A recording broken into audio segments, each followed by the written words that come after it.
Жаңа жылдарыңызбен ардагерлер. Екінші дүниежүзілік соғысындағы жеңістің 70 жылдығына орай ардагерлерді құттықтап, елбасының арнайы сәлемін жолдау еліміздегі барлық аймақтарында жүріп жатыр. Бүгін Алматы қаласы Әуезов ауданының әкімдігі де осы ауданның ардагерлеріне сый құрмет көрсетті. Толығырақ тілші бейнематериалында. Пусть всегда будет солнце, пусть всегда будет мама, пусть всегда будет мы.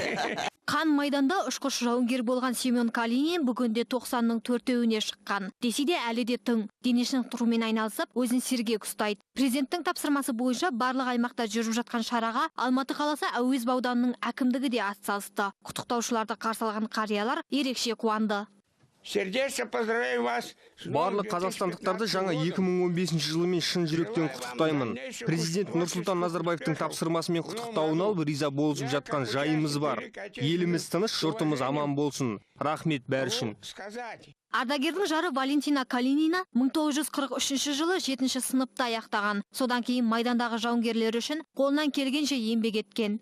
В 43 году я закончила 7 класс. 43 жылы 7-шіні бітірген соң Сталин атындағы училищеге оқуға түстім. Біз ол кезде солдаттарға техникалық керек жарақ дайындау бөлімі бойынша оқыдық. Оқып қана қоймақ, дайындаған дүниелерімізді майданға аттандырып отырдық. Ал жазда жауынгерлерге деп жеміс жидек жинаушы едік.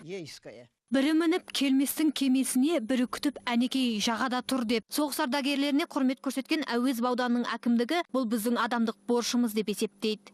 Жалпы барлық осы ұлы отан соғысының ардагерлері әр мемлекет бірігіп өткіземіз деп сондай жағдай болатын болса, біз оны қошеметтейміз. Неге? Өйткені сол кезде көрсеткен олардың ерліктері бүгінгі біздің өсіп келе жатқан жастарға патриоттық оларға тәрбие ретінде оның маңызы өте зор.